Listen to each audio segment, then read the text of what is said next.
Welcome to Copilots, the podcast where we watch not just the first episode of a show, but also the second. Some shows don't have the best starting episode, and giving it that second chance might just change your mind. Here we take that chance for you, and let you know our opinion on if a show deserves more than one shot. I'm Justice, alongside me is Josh. Now, let's get ready for takeoff. Your in-flight entertainment this time will be Shadowed Faith.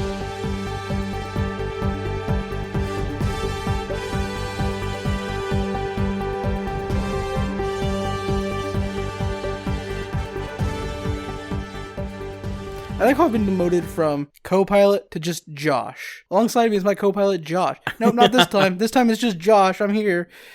My pilot license was revoked. Too much alcohol. Yeah, you know why. So, Shadowed Faith is a sci-fi original show from 2017. Yep. It's one of those mini sci-fi shows that got like a season. Nobody talked about it and it fell off the face of the earth. Yeah, which, let's face it, is kind of par for the course for sci-fi. The really crazy thing here, though, is Jay Baruchel stars in this show. Yeah. Like, you told me about the show. You said you saw a trailer for it on like one of those YouTube channels that you fall into. Yeah. Somebody was talking about it. Like, was it I think it may have been Billiam, if I remember correctly. Okay, yeah, I think he mentioned it briefly because he was doing that whole like fucking lost media bullshit. Yeah. I think it was Billiam or Jordan or somebody. It may have been Jordan. It's one of the fucking two. One of the two people I watch who does lost media was either Jordan Friend or Billiam. And you were like, hey, there's this show featuring Jay Baruchel. I have a love for Jay Baruchel's comedy roles. Yeah, I like him, but it always feels like I shouldn't like him as much as I do. It's weird. He's one of those weird people. I'm like, for some reason, you kind of give me like knockoff James Franco vibes, which is not a good vibe to give anyone. It's really weird because for me, he gives me the lead actor in Accepted. Justin Long? He gives me knockoff Justin Long vibes. Well, no. I get some Justin Long vibes from him for like his comedy and like romantic lead things that he's done. But the thing I'm saying that make me feel bad about liking him is like I get some knockoff James Franco vibes. What's wrong with James Franco? He just never feels good, like, to watch. There's something about my brain just goes... James Franco. I was thinking Dave Franco. Yeah, no, Dave is different. I was like, what's wrong with Dave Franco? No, Dave is different. But James always feels like it's like slightly dirty. Like there's something about him that just makes me feel like slightly unclean. And Is it the fact that he made an entire movie with Seth Rogen about sausages in a supermarket? I guess. I think it's mainly because I don't like a lot of his comedy, like humor. And he's just kind of played like the dirty, lazy guy in a bunch of things. And Pineapple Express's Was James role. Franco in Freaks and Geeks? Yes. Huh. Yeah, they've known each other for a long time. So anyways, episode 1, The Curse. Because if you're going to have a sci-fi original show, how could you not have an episode title, as supremely generic as The Curse? I mean, it could be worse. It could be like The Curse of the Cursed Orb or The Cursed One or some shit like that. Again, the show's title is Shadowed Faith. Yeah. Episode 1 is The Curse. We open on a city. It's medieval. It's nighttime. Yeah. They say medieval, but like they have gas lanterns. Yeah, it's like Victorian meets the fucking Middle Ages almost. Yeah, there's a definite sense of like sword and board fantasy here. Yeah. But I wouldn't say it's updated, but like there is some technology. Yeah, like they have like nicer looking carriages. Like you tell me medieval, I'm thinking like, oh, it's a fucking like donkey pulling a fucking wagon. But we have like actual nice carriages. We still use horses and shit, but like actual nice carriages and whatever. And for some reason, I know this isn't the case, but for some reason, most of the time when I think medieval, I don't think like cobbled roads. I think like, dirt path and shit. Yeah. And like this has cobbled roads because on this opening scene we get the very like stereo clippity clop. Yeah. But like it's like an actual like city that you would I assumedly find in like the Middle Ages, so it would have cobbled streets and shit. And they have gas lamps and stuff. But anyways, we come past that and we kind of pull down into an alleyway. And in this alleyway we go up a staircase and there's a door and it just says Jonas. And then we see a guy walk up, open the door and walk in. Which, honestly, that's such a baller move. Like, it just says Jonas, and then there's, like, this weird symbol below it. Like, yeah. It's kind of like an eye, but it's within a hand is holding it. Yeah. Also, the eye has, like, a fucking sun in the middle for that fucking iris. That's weird. It's so very much somebody was trying to, like, evoke detective, but, like, didn't know how to do it. Yeah, because it's like, here's the eye for a fucking private eye, but also, like, there's a fucking Hanma-like thing going on here. That'll make sense in a moment.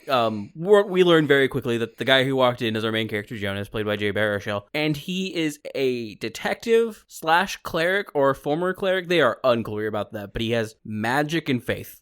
So the really weird thing is, I get the idea that he's a detective. Easy to... They say he's a former cleric. Well, they never just try to call him a former cleric. They're just, like, weird about it. Like, the cleric is the term that they use when they, like, talk about... Yeah. And I'm like, okay, but like, are we talking like D&D clerics? He could like divine smite your ass? Or are you talking like he was a priest? Yeah, I got no fucking idea.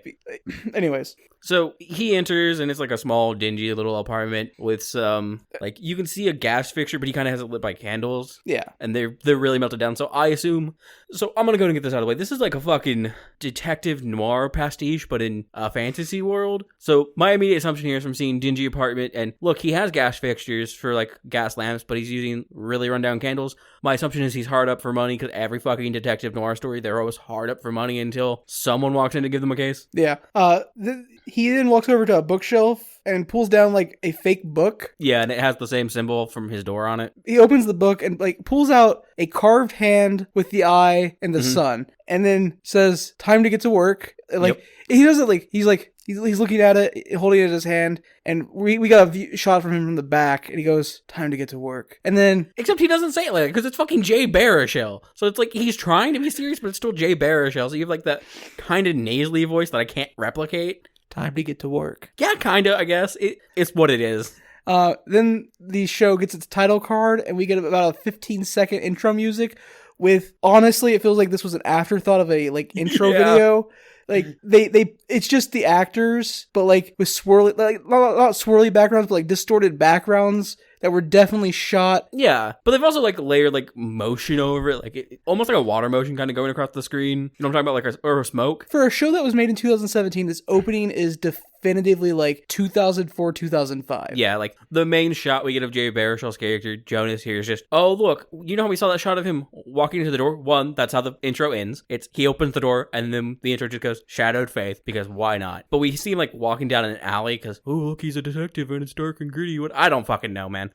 So the show, we get to the Shadow Faith splash screen, and then we cut to a sign hanging over the outside of a business. Yeah. It says Iron Kraken. It has straight up good like D&D medieval tavern name. Yeah, and like I'm down with it. It says Iron Kraken in like a stylized font, and then underneath it has like a metal kraken like drawn on the board. It looks like the kraken like was trying to hold a sign before, like they were using it as like a signpost holder. Yeah, but there's nothing below it anymore. Yeah, and then we follow the camera into the building, and it's a very like dark tavern. There's a bar. And this surprised me. We get a shot of the bartender. Yeah, boy. And like, okay, so I love Gallivant. Gallivant's fantastic. If you haven't watched Gallivant, watch Gallivant. It's easily like top 10 favorite shows of all time. Yeah. But there's a character called Gareth. Yes. He plays the bodyguard to Osmondsen's king, and eventually becomes king himself. Yep. I don't remember the actor's name. Okay, so he's also in Arrow. Briefly, he plays Danny Brickwell. And for some people, they're more likely to know him from his role in X-Men X2, where he plays... I'm the Juggernaut, bitch. He's the Juggernaut, bitch. It's Vinnie Jones. He does a lot of character actor work, kind of as like the big burly bad guy most of the time. But here he is, washing a glass with a dirty towel behind a bar. Yeah. And then he approaches Jonas because, like, Jonas is just nursing, like, an alcoholic drink of some sort. I assume L. Let's go with L. I also love that, like, this is a fantasy world. It's distinctly a fantasy world. And he, when he walks up to Jonas, he calls him fucking Padre. Yeah, he's like, we get this, like, backstory that he's a cleric, but, like, here's the... Which means this leather jacket that I was telling you was his vestments. Like, it has the symbol of his church on it. Yes. Has to be like the vestments of the church priesthood. Or maybe only like clerics can have like the symbol, because he has like that little pin on like the lapel almost. Yeah, I was like, this has to be his like cleric stuff, because the bartender immediately recognizes him as like a priest. Or he might just know him from other things. Well, then why would he be asking if he's in the right place? He's like, are you sure you belong here, Father? Whatever. Baruchel replies with like a pithy, like, I'm not here to preach or whatever. But he's just looking for information. Apparently there's a missing relic that is like apparently in town now. Like, it's missing but traveling through town. Yeah, I assume like some shady organizations try to sell it or something. Yeah. And he's heard rumors that, maybe the bar knows something. Well, maybe Vinny's scared to know something. But do we ever get a fucking character name for Vinny's character? No, Vinny is the bartender. Like, they even list him in the credits as bartender. Okay. Bartender, not barkeep. That's dumb. Oh, yeah. This show. Okay. It implies he doesn't own the Iron Kraken. He just works there. Anyways, though, so classic, like, bullshit. The barkeep's just like, I may or may not have heard something, who knows? And Baruchel's just like, here's money. And they use gold coins like ducats. Yeah, and, like, the best part is, he drops the gold on the counter, and Vinny looks at him, like, reaches across the counter and grabs it and goes, I might know something. And we cut to Jay Baruchel's Jonas walking down an alleyway. No, he's like, I might know something. Streets aren't safe. That's, like, it. I think the show is implying that he tells Jonas more, but it's just not telling us. I like the idea that he's just like, I might know something. Fun fact, it's dangerous outside. Thanks for the money. You still gotta pay for your drink. Yeah. But so yeah, we see Jonas walking down a dark alleyway again, because of course. And we hear like the sounds of like a fight and a scuffle, and then a woman scream because yep. And we see a woman surrounded by like a bunch of thugs, and they got a knife to her throat. And Jonas just walks into the scene and, like, he's just let her go. Like, in the most, like, Batman-y way Jay Baruchel can. Yeah, he's like, this is probably the weirdest role I've seen for Jay Baruchel, because, like, he's done serious roles honestly, before, like, it reminds me of his Sorcerer's Apprentice role. Understandable. I was going to say it reminds me of his role in Nick and Nori's Infinite Playlist, where he plays Tao. Okay, yeah. Kate Dennings' horrible ex-boyfriend who's just a douche. Let her go. Yeah, it kind of reminds me where he's like acting all tough, like in that. Yeah, it makes me think of that. Fair, like character-wise, but not as douchey. Like, okay, so Sorcerer Apprentice, he's not like acting tough enough. Yeah, but aesthetically, it's a similar character. I would agree. There's some pithiness one-liners here. You heard Knight in Shining Armor here to swoop in and rescue her. And then he pulls out a mace. So I assume maybe more D&D as cleric, because he has a fucking mace. I like how this mace, and it's similar to something that like went on in Buffy. Yeah, where like, it just comes out of fucking nowhere, and you're like, what the fuck were you carrying? It's in his leather jacket, his leather cloak. But like it's definitely not there. Yeah, in every other scene, it's only there when he needs to draw it out. Because we're talking like a good this is my forearm in length mace, and then there's a head to the mace on it. That's like the size of 3 fists. Yeah, like 100%. Like it's not there except in the scenes where they need it. But he has some line where he's like, I don't like bullies or whatever, and he kind of just like fights them off. Like it's not really a great fight scene, to be honest. There's a really decent like choreography moment where one of the thugs like swiped at him with a knife, and he does that like back bend thing. Yeah. While also swinging his mace up and hitting them in the chin. Yeah, but that's like the only one good moment. Because then there's like that shitty like sword lock with the main like thug leader. Yeah, the guy just has a fucking knife and he has a mace and it's just against the bar of the mace. And then he just kind of like lightly shoves it like it is bad. And the guy falls backwards, stands up, and then scrambles off. It's sci-fi though. Like, yeah, I didn't have a lot of hopes for the fight scene. I will say, even though this is the same alleyway, like the set is obviously the same alleyway that's outside of his business. We just changed some of the lighting to make it even darker. The sets look well designed. Like, yeah, they're not bad. They're recycling and reusing, but like they're not the worst. Yeah, they honestly could be a lot worse. That's why the flickering lights down for like the few lights they have on inside buildings. Oh yeah, this to, like mimic gas. It's actually really important that you mentioned the barkeep says the streets aren't safe these days, because I forgot, but Jonas has a callback to that here. After he rescues this woman, and it's a woman he knows already, Mia. They have some type of past relationship. But he's like, "Are you okay?" And she's like, "Yes, thank you." He's like, "You gotta be careful out here. It's dangerous." Yeah. And then he kind of just walks away and leaves her. And for some fucking reason, I recognized Mia's actress, and I could not fucking place her. Okay, so this is actually the best. It's old Becky. Oh fuck! Like Roseanne, like pre-Sarah Chalk. Yes, it's old Becky. Okay, Why would I recognize her? Wait, the Connors thing. That's why I would recognize her now. Connors started like the year after the show. Okay, we're good. Yeah, I was just trying to be like, but why the fuck would I recognize her now? We're good. I figured it out in my brain. Old Becky. So we are back at Jonas's place, and he's just like looking over a map of the city, like trying to assumedly, figure out what this fucking relic is. And then we get a nice little knock at the door. And in she walks, and she's got legs up to here. We actually don't do any of that bullshit, which I'm happy about, because, like, yes, it's part of the classic noir detective gumshoe thing, and I do enjoy that genre. That's part of the reason why I said we should watch this. Mm-hmm. But that one's always annoying, because it's always just like, it's just bad. It's very, very sexist most of the time. I do love a good inversion of it, though, where it's a guy walking in, and we get to look up and down. But it's Mia. She like I said, they have to have a past history. Like, well, yeah, because he greets her. He says Mia. He says her name when she walks in. Yeah. And, like, he's surprised to see her in his office. Oh, wait. We forgot something, though. Because he does say a line out loud before we get the knock. Yeah. He says the barkeep told him that it supposedly is in the old cathedral. So the barkeep actually does give him information because he's trying to figure out how the fuck he's supposed to get in there. Which I think... It's not in this episode, and it's not in the second episode, but I hope the old cathedral, like, plays into the reason why he's a former priest or a former cleric. He's like, yeah. The old cathedral's abandoned. As far as we know, there's no new cathedral in town, and he's a former cleric. Like, those two things are too, like, obvious and, like... Yeah, like, we know from a later line that he has definitely recognized gods from other people, because, like, they mention it briefly. Mm-hmm. So, like... I'd love it if, like, I mean, it's never gonna fucking happen. I mean, maybe, because there's, like, what, 10 more episodes? It's, like, a 10, 12 episode season thing. It's got 10 episodes in season 1. But, like, assumedly, I don't think they'd give enough fucks to, like, explain that in the first season. They just haven't, like, no fucking second season.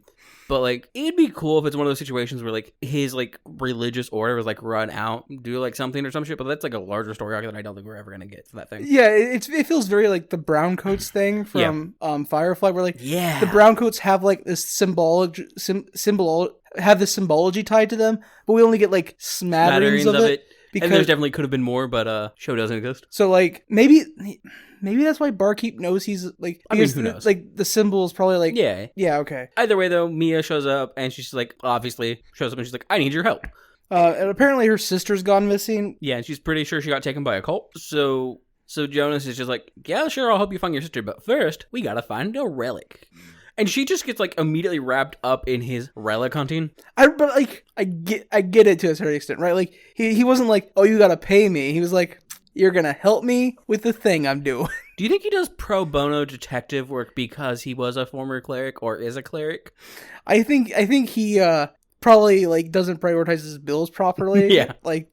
But, so, from there, we just cut to, like, straight up outside the cathedral. And this is the worst-looking set piece. Yeah. Which I assume is because they definitely could not afford it. Like, it very much kind of looked like an obvious card. Like, it's just, like, we threw this image on here. It is bad green screen. It's, like, big and kind of dark. It's still night. And, like, the deterioration looks noticeably bad. The wall in front of the cathedral is real, though. Oh, my God. The brick wall in front of the cathedral is real? They climb up it. You're not green screening that. I mean, you could. You put a green screen and then put a brick wall and they climb up something else. Fair enough. But that would look worse than it does and cost more money. Because they definitely don't have the budget to make it look good. Anyways, though, they get into the cathedral and, like, he was talking before about how getting to the cathedral seemed hard. They literally climb over the wall and go in through a fucking broken window. Yeah, and this is why I think he has a past tie to this cathedral, because, like, they get in the cathedral and he immediately, like, turns down, like, one hallway, takes another hallway, and, like, stops at what looks like an empty wall, and pulls out his lockpicks and starts picking away at a hole in the wall. Yeah, it's like, fucking hidden door, here we go. It's like, bro, what the fuck? You're not an elf, you don't get a hidden door check. Yeah, so he finishes picking the door, and he's just like, stand back. The door opens, and it's like a little dimly lit chamber, and there's just a fucking altar in the center with the missing relic, which is like a glowing crystal orb, and I'm just like, bro, it was this fucking easy for you to find this missing relic that assumedly, this cult's fucking trying to move through here, because we have to tie it in somehow, obviously, right? I just love the fact that, like, they have this stolen relic, and instead of, like, keeping it in a box or something, they've put it on the altar in this abandoned church. Yo, what if, because I'm gonna spoil it, yeah, it is the cult that kidnapped her sister, they have the relic. What if the cult's actually, like, the same religious organization that he was a part of? Just gone bad, which is why it's in this church, on an altar that's already in the church? I mean, I guess that makes sense. And Mia then, like, has the weirdest line because she's like, that's it. That's what they've been looking for. Which again implies that the cult... Yeah. Like, she's aware that her sister got kidnapped by a cult, so she definitely knows shit she's not telling us. Yeah. And Jonas is, like, immediately like, yes, we can't let them keep it. It can't fall into the wrong hands. Yeah, and then we hear a bunch of, like, footsteps hurrying down the halls. A bit of clanging, so I think some people are wearing armor or some shit, but we also, like, a lot of whooshy sounds, so I assume cultists have robes. Yeah. Like, we see the guys that come in have, like, layered robes on. So Jonas like, we have to go. They grab the orb and they make a run for it. But they're spotted by some cult members. The cult members that rush in are in a later scene. Yeah, like, because they rush out of this room after grabbing the orb, but they do run into some cult members on their way. Yeah, and then there's a chase scene that could have been livened up with some yakety yak. It's not that bad of a chase scene. It's just kind of obvious they don't have a lot of cathedral hallway made. So it feels very samey. I love that this chase scene ends with them, like, running at the brick wall and, like, doing the, like, scampering over. And then, like, we hear the cult members following them. And then they just stop searching when they get to the brick wall. Like, yeah, it's like, what the fuck, bro? It's like these cult members saw the brick wall or like... No object permanence. I can't climb over that. Well, like, that's impossible. It was made to keep people out. No one could get over it. Well, in this case, it was made to keep people in. Yeah.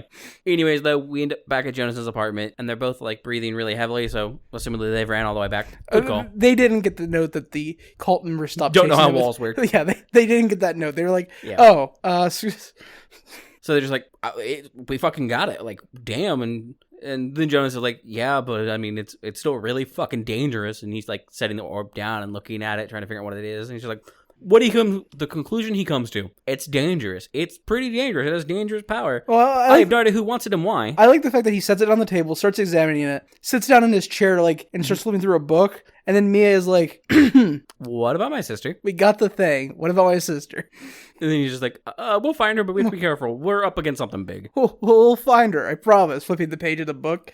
Like, the show obviously had like a sense of humor to it. Yeah. I don't know if it hits, but... Yeah. So we next cut to the Iron Kraken, which I haven't mentioned it. Like, the cuts in this show aren't bad, but like a lot of them are kind of just jumpy. Like, they have a few alright fades and transitions, but it's kind of obvious they didn't have the budget to like go through the edit and make it like really nice and pretty and have great scene transitions, because that takes too much film of filming extraneous things to transition from. Yeah. Also, assumedly, some of these were commercial spots. Actually, this was probably a commercial spot, now that I think about it. Yeah, the cut is a little harsh. Yeah. So we are back at the Iron Kraken, and they're just sitting around discussing their next plan, which their next plan is to figure out who's behind this. So, particularly who's behind the cult and the relic. They know the cult is behind the relic, but they don't know who is in the cult. And it's at this point, Jonas... Let me see, hold on. Yeah, it's at this point, Jonas, like, interrupts their conversation mid-conversation. Yeah. And goes, wait a... Like, he holds his finger up and he stands up and he goes to the bar. Yeah. And he's like, hey, bartender, you knew about where the relic was. What else aren't you telling me? Yeah. And then it's just like, this is the part where he's talking about, he kind of threatens the barkeep into, well, no, they get, the barkeep and him go into the fucking back room of the bar. Like, he drags him back there. And he's then just like, what aren't you telling me? Tell me everything, or like, I'll set my gods upon you or some shit like that. I'll bash your brain in with this mace that I'm definitely not carrying right now. Yeah. I'll bash your brain in with this mace that I'm definitely not carrying right now. Yeah. So, Vinnie Jones, big man, cowers. It's such a weird casting choice. Like, they obviously casted Vinnie Jones with the idea that, like, oh, he looks intimidating. Yeah. And then, like, in his second set of scenes, we're like, okay, so you're going to be cowering away from Jay Baruchel. Yeah, which, I mean, I guess it's fine. Like, it is perfectly fine, obviously. Yeah, they're roughly the same height. Like, yeah, one's just, like, super skinny, and the other one played the fucking juggernaut, bitch. And was a professional footballer. Yeah. But anyways, Vinny's character, like, cowers, and she's like, it's the Black Hand. The Black Hand's the other one behind this. Like, it's the Black Hand. And then Jonas, in a directorial choice that tells me the director thinks we should know more about this world than we already know. Yeah. Jay Baruchel takes a step away from Vinny and goes, the Black Hand? I should have known. But again, I mean, he Jay says Baruchel. it, like, more scared than that, but yeah. And then Mia, who's just fucking coming at some point during this, is just like, who are they? So we get our exposition. They're a powerful criminal organization with, like, weird ties, and, like, you shouldn't fuck with them. And, like, he mentions that they have, like, a religious background. Yeah, like... Which is what I think, like, the idea that maybe his church is tied to the Black Hand and stuff. I mean, it would kind of make sense, because, like, part of his church's symbol is a hand. Yeah. So, like, the Black Hand's, like, the evil secret part of this exact cult, of this exact religion, but hidden inside of it. Yeah, that makes sense. Anyways, though, so they are once again back at Jonas's office/apartment. It's very obvious they did not have a lot of sets. They did not. And they're discussing what their next move is, and then there's a knock at the door. And Jonas, again, I love the director of this show. I didn't take the time to research who the director is. Nah, man. But, like, the director was like, look, you gotta sound the most suspicious you've ever been in your life. And Jay Baruchel turns to the door and goes, I wonder who that could be. Yeah. So open the door, and it's just a, like, tall guy in a dark cloak. Like, you can see, like, it's the layered cloaks again. So you can, like, see, like, some padding and, like, maybe armor underneath it. And, like, we only see, like, the bottom part of their face, and we get a sinister smile. It's just, like, big and creepy. And it's just, I believe you have something that belongs to us. So Jonas goes to grab his mace, but the Black Hand, like, leader guy, super fucking quick. They and, just like, bust into the room. yeah, they just start fighting, and really quickly, Jonas and Mia get overwhelmed and outnumbered. Yeah, but then we cut to a commercial break. Yep. We cut back, and Jonas's apartment and office is trash, and we're slow panning like from the busted-in door through the apartment. Yep. And like everything's turned over, and then there's Jonas tending to Mia, who has been hurt, and the Black Hand are nowhere to be seen. Yeah, like I'm sorry. I mean, the only thing that you missed was, like, we have a brief bit where, like, Mia's been knocked back, they're panting, and Jones is like, you'll never get away with this. Actually, he's like, you'll never get the relic, and the leader's like, we'll see about that. Gets his men to steal it, and then they just dip, because they don't actually care about killing these fucks, they just want the relic. Yeah, and then we cut to commercial, cut back. Yeah, and then Jones is just like, we failed, and Mia's really just kind of like, well, I don't give a fuck about the relic. What about my fucking sister? Yeah. I helped you get this relic. It's not my fault you lost it. Our deal was, help you get the relic, you help my sister. And he's like, we'll find her, but first we need to regroup, figure out our next move, and then there's this really big crash from outside. And then there's another crash, louder, closer. And Jonas picks his mace up off the floor from where it's sitting from their fight, and she's like, we're not alone. Well, assumedly not. You're in a fucking city. You're in, like, the equivalent of a fucking brownstone. And these villains just ran off. I assume there's a bunch of shit going on. So he creeps over to the window, and they look out the window, and they see a figure illuminated only by moonlight. From the back, so we can't see their face. But then they walk into, like, the range of one of the fucking gaslit lamps. And then Mia is like, it's Claire, it's my sister, who, as far as I can tell, is a no-name actress I've never seen before in my life. I have a fucking clue, man. So they both rush outside, and as we get closer to Claire, we see, like, her eyes are pale, like, just zoned out completely, and she's holding, like... her face is pale. And her eyes are kind of, like, whited, almost blind, like... Her eyes are still technically pale. I'm not wrong, I'm just not as correct as I could be. And she's holding, again, a different fucking orb. It's an orb, but she's holding a different fucking orb-like thing. Yeah. And Jonas is just like, what is that? I think the answer is obvious. Another magical fucking orb. And then this actress, I don't know if, like, the direction was be as Kristen Stewart in Twilight as you can be, or if, like, this is just the actress's choice. Like, in the single most monotonous tone I've ever heard is like, you must come with me. Yeah, and Mia's just, like, freaking out. She's like, what's going on? What do we do? Jonas, you have to do something. So Jonas, like, kind of tries to, like, lunge forward. Yeah. And then Claire, like, raises this fucking, like, orb in her hand. There's a giant flash of light, and we see Jonas and Mia thrown backwards, like, towards the camera, and then the screen just cuts to black. And that's the end of episode 1. Yep. The Curse. So, what are your thoughts on episode 1 of Shadowed Faith? It's a better version of the Dresden Files than the Dresden Files was. We're talking about the Dresden Files TV show, right? Yeah. I'll be honest, I completely forgot we watched that. Like, literally until you mentioned it right now. Mm-hmm. It was a bad adaptation. I remember nothing about it. Oh, it was bad. Wait. I remember one thing. Detective Lance from Arrow plays Dresden. Yes. That is all I remember. The show was a bad adaptation. This show is better even if its budget is, like, distinctly lower. I mean, it's not much lower. They're both sci-fi originals. I mean, how... Yeah. I think it's fine. It's weird to see Jay Baruchel, like, attempting a serious role, even in a show that has, like, comedy tones to it at points. I mean, he's done serious roles before, but it's, like, it's weird because it feels like he's supposed to be being grittier / more serious, and the world's definitely meant to be more serious, whereas, like, when he's done serious roles, it's been like, I am a normal person, but serious. Yeah. Yeah. It's a show, like... The only thing keeping me invested in the show at this point, being season 1, episode 1, is the fact that the concept of detective agency but medieval is interesting from a conceptual standpoint. Yeah, it's fun. It's just a fun thing. It's a fun gimmick. Yeah. Honestly, I'm of the exact same opinion. Like, fun gimmick, color me intrigued. I like it. It amuses me. But so far, the storytelling hasn't been the best. Like, it's not been bad, but, like, a lot of the dialogue just feels kind of phoned in. Yeah, I would agree. So we go to episode 2 now, Darkness Within. Yep. And we're outside of Jonas's apartment in that alleyway again. Yeah, we are literally picking up, like, right from where episode 1 ended. I feel like this was probably aired like a 2-episode like premiere. Maybe, but that also feels like too much of a commitment from Syfy. Well, the amount of time this episode these runs are a little weird. The first one's only like 37 minutes, and the second one's like just over 39. So it feels like a show that they did like an hour and a half debut episode for. Yeah, it's maybe. Syfy. Like, they would do that. They do weird wonky shit. So we pick up immediately back with Jonas and Mia outside after the whole Claire thing, and they're both sitting up, growling, disoriented in pain, looking around for Claire, and she's fucking gone. And Jonas is like, that definitely wasn't your sister. And Mia's freaking out. She's like, what do you mean? How is that not my sister? What happened to her? It was something else. I don't know. But that looked like some kind of cursed object.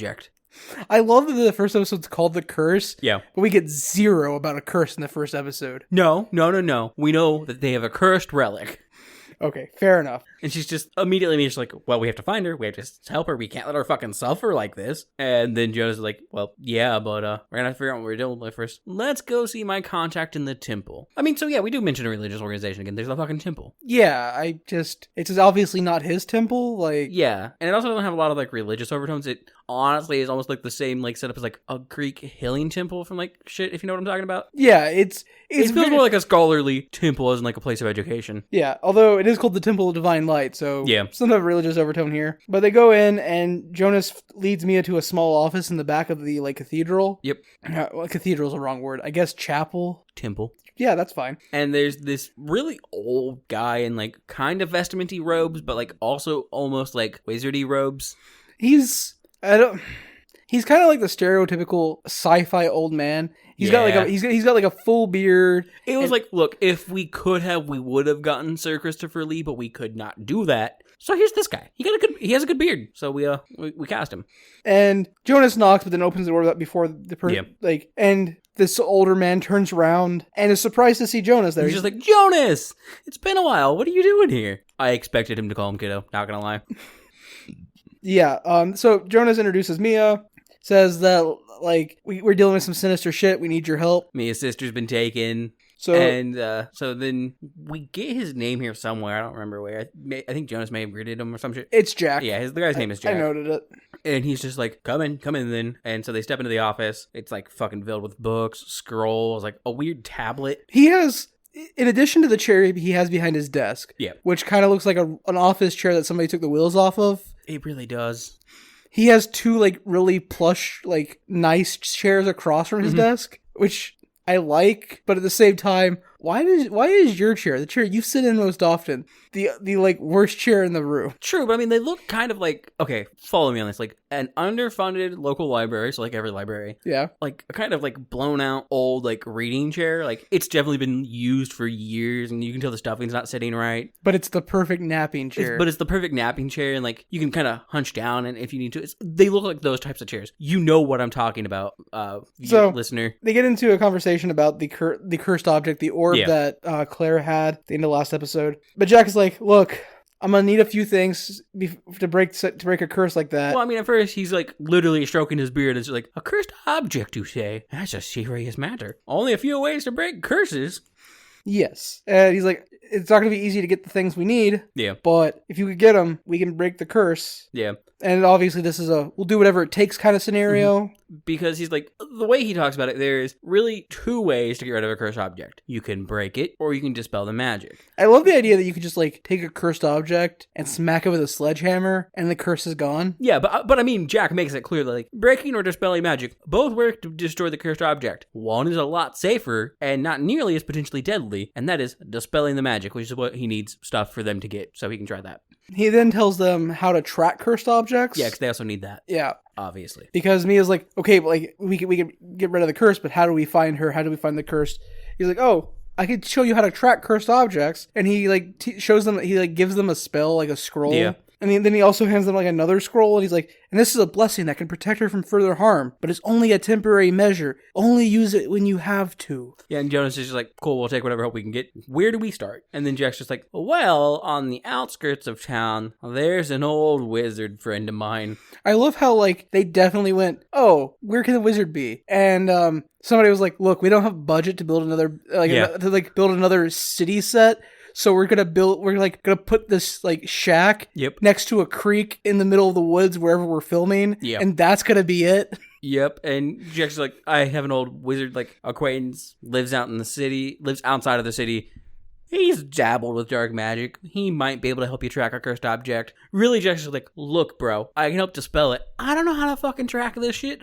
I'm not going out of my way to fucking find cursed objects. It's wild that I even had the spell here already. Yeah. Like, you'll have to take that to the wizard yourself. Yeah. And so then they're off to see the wizard. The wonderful wizard of, we have no idea what the fuck the place the city is called. We haven't got a city name, a kingdom name. Other than the temple of divine light, we haven't got any religious order names. And Jonas's detective agency doesn't have a name. His door just says It Jonas. just says Jonas and has a fucking symbol on it. He doesn't even have a last name on it. It literally just says Jonas. Syfy. Never stop. Never stop to impress me, Syfy. Okay, so they're off to see the wizard. And the wonderful wizard of the creek in the woods. So they get there. It's like a kind of rundown cabin surrounded by trees and vines. And so they knock on the door. It opens. And there's a wizard. Kind of cranky. Just like, what do you want? Yeah, you're not delivering that. You want to talk about me not delivering the nasal? He's like, what do you want?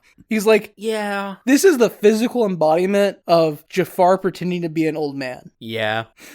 And so Jonas is just like, we're looking for a cursed object. Can you help us? He's like, what makes you think I can help you? And Jonas is just like, look, well, Jack told us that you worked with dark magic in the past. Yeah, I've been told you have some experience with it. Look, man, I'm not going to fucking leave until you help me. And then this wizard who, like, leaning over on a stick is like, fine, come in. Well, I mean, like, he hesitates and his eyes seem to, like, flicker down to, like, the symbol on Jonas's chest, and then he lets him in. Yeah. So they enter the cabin, which is similarly cluttered to the office, and in fact, I would wager that they recycled some of these quote-unquote mystic objects that are laying around. Yeah, it's just, like, the shelves are more ramshackle, and the table is obviously leaning in one direction.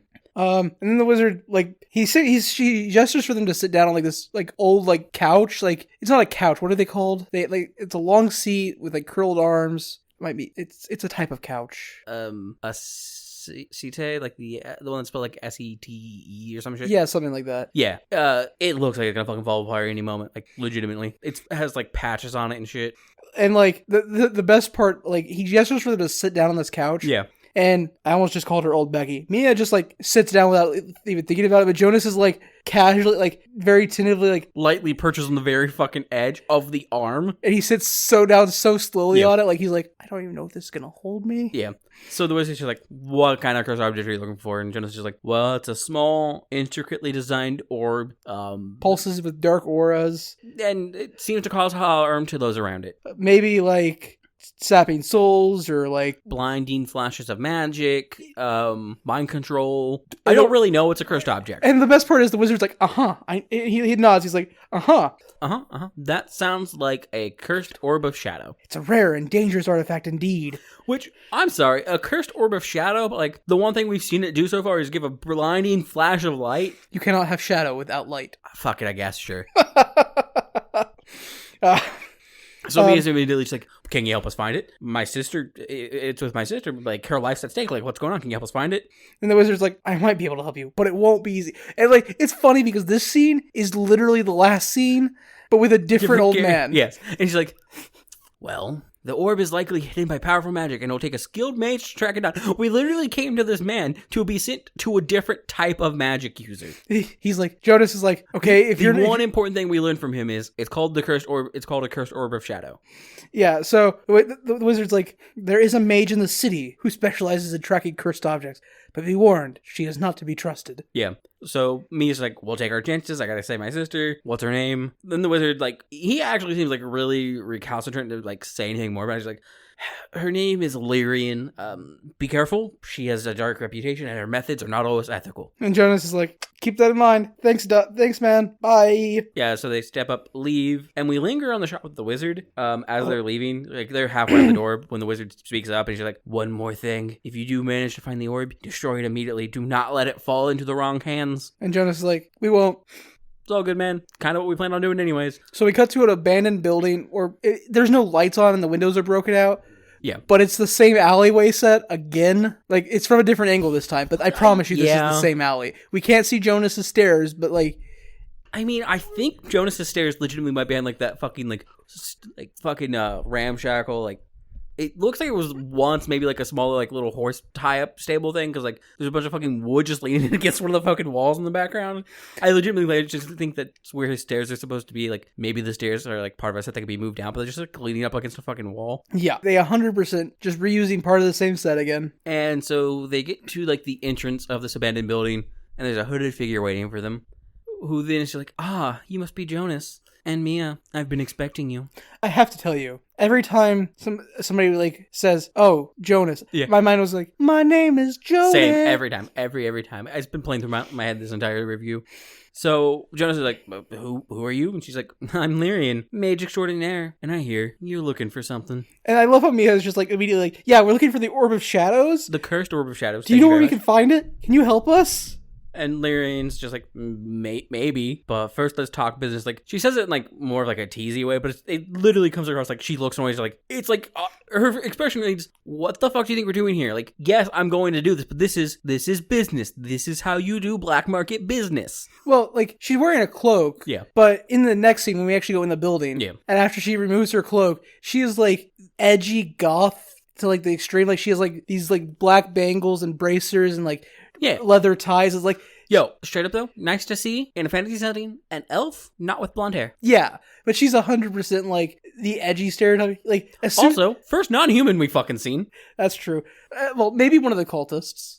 True, maybe they wear fucking hoods all the time. But like the fact like Mio just like came out and was like, "Oh yeah, we're looking for this." She's like, "That's not how we do this." Like, So, like, as me is, like, rambling about, like, all the shit and being like, well, how do we do this? Jonas is like, look, we don't have a lot. We're trying to save someone's life. And then he's like, cool. I guess I can help you out of the goodness of my heart. But it's going to cost you a fucking favor. And me is immediately like, we'll do whatever it takes. We just have to tell us, find the orb for us. And then he's like, oh, I will. But first, let's see what you're made of. It just makes them go through a fucking test. Like, just test them for some fucking reason. Yeah, so she leads them into the abandoned building. And, like, the tests are, like, there's an illusion puzzle where, like, Jonas has to figure out, like, which cup actually has the poison in it. Like, she doesn't even tell him what's going on. She just, like, hands him 2 cups, and she's like, "I need you to drink one of these." Yeah.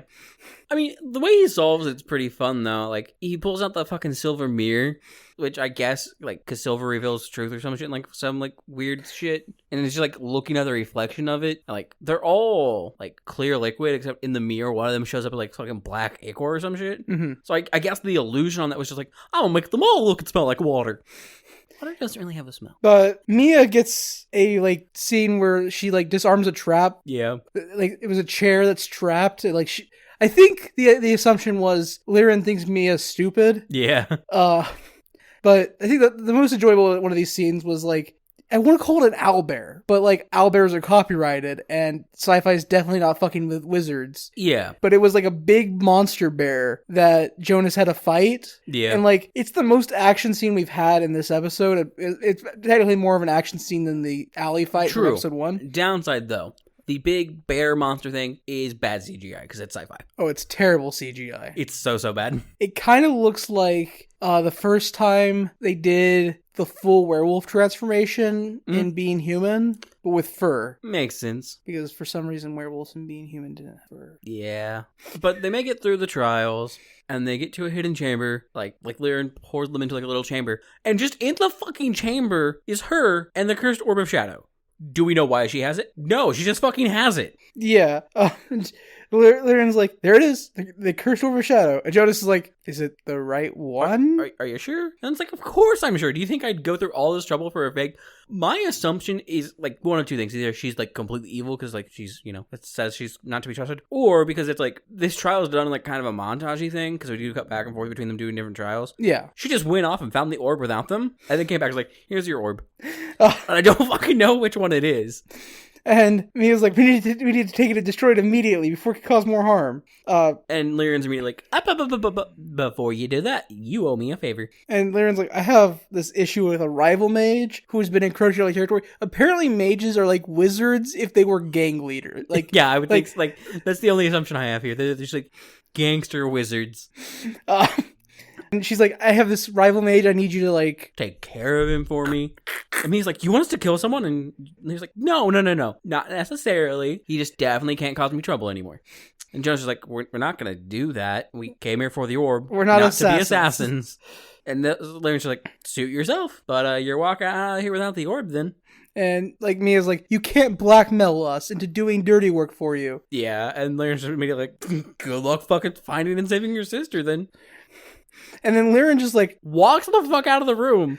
She, like, leaves them in there with the cursed orb. Like, they're not going to take it without, like, they're too good. Like, they've given the impression that they're goody two-shoes. So I think Lyra's just like either has the orb trapped, which like she just tested them a bunch. So like, why would you not think they could get around a trap? Or she's like, they're too good of people to like just steal something from me. Yeah, so Jonas literally just like walks up to it, looks at it for like a good 30 seconds, picks it up, and just like, well, we can't leave this here. It's too dangerous. And Mia's just like, yeah, we'll have to destroy it here and now. And they just leave. Well, first, Jonas like, we have to make sure we can't be interrupted. Mia's just like, flirtatiously says, I have an idea. And we cut scenes, and they're both just like, their clothes and hair all are disheveled. And I don't know if it implies they fucked or fought their way out. I'm confused here. I like the idea that they fucked their way out. Like, what? Like, it's such a wild scene. But we then have them going into a blacksmith shop, which unlike the Iron Kraken, does not get a special like hanging sign. It's just an anvil with a hammer. I assume we're not coming back here. And especially after what happens in a moment. And Jonas is like, we need you to destroy this. Melt it down. And the blacksmith is like, are you sure? And he's like, yeah, we're sure. It's the only way to destroy it for good. And she's like, but cursed objects can have unpredictable effects when they're destroyed. This guy just fucking knows about cursed objects? Who the fuck all knows about cursed objects besides Jonas and Mia? And so Jonas and Mia then watch the blacksmith as he heats up his furnace and puts the cursed orb in it. Which we get, like, I would say a fun effect, but again, it's bad sci-fi CGI where it's like womp womp womp womp. Yeah, it's womp womp womping, but the womping is like a dark purplish black and like distorting. Like, it almost seems like they're trying to do like a gravitational lensing / like waving coming off of it, but it looks bad. It almost seems like they're trying to do like a gravitational lensing or like wave coming off of it, but it just looks bad. Yeah, it's literally just purple concentric rings like being after affected onto the film. And so the orb actually does start to melt, but as it melts, like the ore gets thicker and thicker, and like they start to look kind of sick. And then the blacksmith just like drops it and stumbles back in fear. And then he yells, "Get it out of here! Take it away quickly!" Yeah. So Jonas just like grabs the tongs the guy was using and grabs the fucking partially molten orb and runs out of it with me, and they just like chuck it in a nearby river. Yeah, it makes like I like the logic of the blacksmith being like next to a river. Smart. Yeah. I don't know if they actually thought about that or if they were like, he's got to throw it in water because this thing explodes like big time. Like, to the degree that we see the water go up, we see, like, dark energy go up, and it does damage some of the blacksmith's shop. And Mia's like, is it over? Is the curse gone? Jonas goes, I don't know. We won't know for sure until Claire recovers. And Mia goes, let's find out. And then suddenly we know where Claire is. Like, she's in a hospital bed. I don't know, like, maybe she collapsed somewhere and they got notified. I don't. The end of this episode starts to, like, lose its light. It's like they had a good idea, but they're like, oh shit, we're running out of time. They probably ran out of time because they went to a fucking wizard in the woods to learn nothing. So we're in a hospital. It's one of the, like... Hospital is a strong term, but like, I would term it an infirmary at best. Yeah, I was just say it reminds me, in a lot of ways, it reminds me of like the "Happiness is a Warm Gun" scene from Across the Universe. Like, I was gonna say at best it reminds me of like a TB hospital. Yeah, which is where I was going. Like, yeah, I guess makes sense. Yeah, that's not a TB hospital. It's like, yeah, kind of similar vibe, same aesthetics. And we actually see Claire wake up and her eyes are clear. She locks onto Mia. Mia, you're here, and like Mia smiles and she's like, "How are you?" Claire's like, "Better, I think, but it's still there." The darkness. And Jonas is like, we destroyed the cursed orb. The curse should be lifted. You're fine. I love how he's like, I love how Jonas, like, he's like, no. I did my job. You're good now. No. The medical complaints you, a woman, have are not valid. Appropriate for time period, except it's fantasy, so not really. And Claire just immediately is shaking her head and she's like, it's not that simple. The darkness, it's inside of me now. No, see, every time she says the darkness, you missed the part. The darkness. Well, she's like, the darkness, it's inside me now. Yeah, there's a pause between each time the fucking darkness gets said.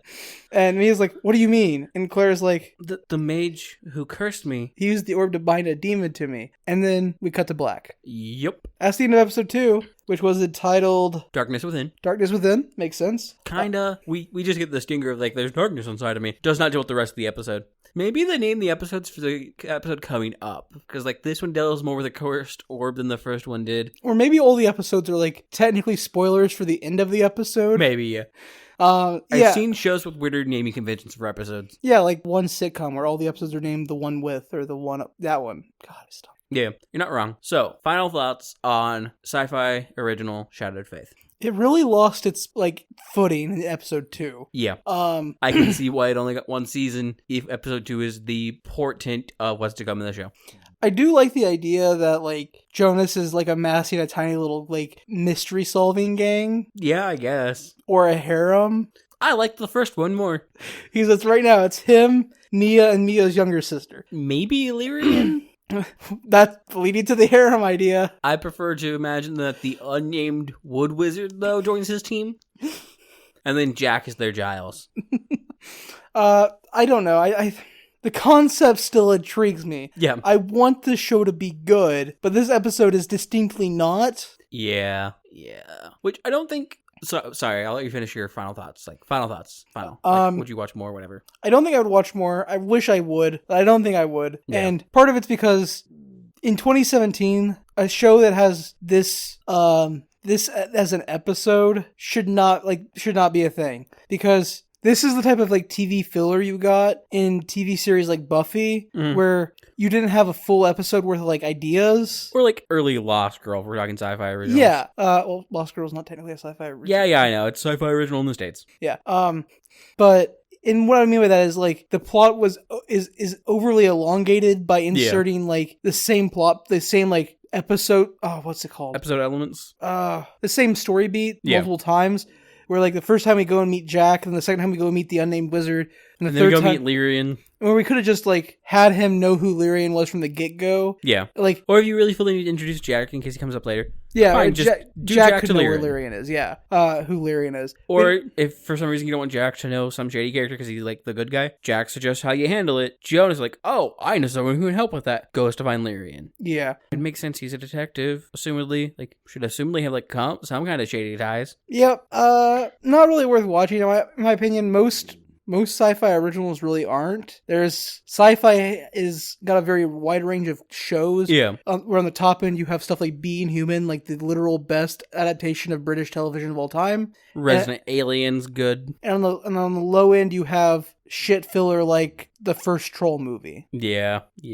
I'm not going to talk shit about Troll 2 because apparently that's a masterpiece. No idea. I only hear about people talk about Troll 2 in the best regards. Apparently it's so bad it's good kind of thing. Gotcha. How about you? What do you think of Shadowed Faith? Again, I am very much a fan of like the gimmick / like plot idea, like story idea there of detective fantasy fun stuff. But yeah, this episode really like seems to lose its thread. Like it doesn't know how it's supposed to get from A to B. It just kind of meanders there. Yeah. And we didn't mention it anywhere at all because it doesn't really matter, but it does slightly annoy me. This episode, like soundtrack wise, it's not bad, but it's like the most stereotypical like, oh, this is a fantasy movie and or show. I will say the fact that they managed to license Limp Bizkit's I've Gotta Have Faith for the montage video, for like the testing montage was wild. But it was also very, very fucking out of place with everything else in the soundtrack. Because it's not like they did a cover of it. It was just straight up Limp Bizkit's Gotta Have Faith. Which is a cover in of itself. Like Yeah. But like they didn't do a cover to like make it fit with the rest of the soundtrack diegetically.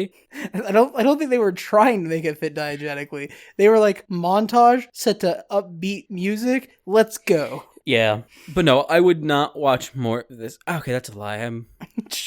I have a weird soft spot for bad sci-fi original shows and movies. I would watch more of this occasionally. Like this would be I am bored. It wouldn't take you long to finish it. Yeah, I know. Like it wouldn't take me long to finish it. So I'd be like, I am bored. Let's watch something stupid that's mildly entertaining. Yeah. Yep. Yeah. So that's Shadowed Faith, 2017 sci-fi original television show. Yep. It's simultaneously unfortunate that it only has one season, but also based on the second episode. Understandable. Yeah. Also, I'm going to be honest, I don't know how Syfy thought they were going to keep paying Jay Baruchel. Like, they have to have realized that he was going to cost them more money than they could afford. He's, like, permanently tied to DreamWorks forever. DreamWorks, like with How to Train Your Dragon and shit, yeah. Yeah. I mean, I think this was literally, like, I assume production for this was, like, roughly while he was still doing, like, Race to the Edge bullshit television series stuff. Fair enough. And then since it was 2017, it was, like, just a few years before the third movie. Okay. So, like, yeah, he's, like, tied to that series, like, forever. Yeah. I assume DreamWorks is paying him bank because he's their, like, main character. But yeah, it's cool to see Vinnie Jones do something. Although he's just a fun character actor. I wish he got more bit. Yeah, he doesn't even really show up in the second episode, but they go back to the bar, like, what, once? I believe so. I don't remember. But I don't think I saw him there, so I don't remember. Like I said, bartender, not keep. He didn't have shift the next day.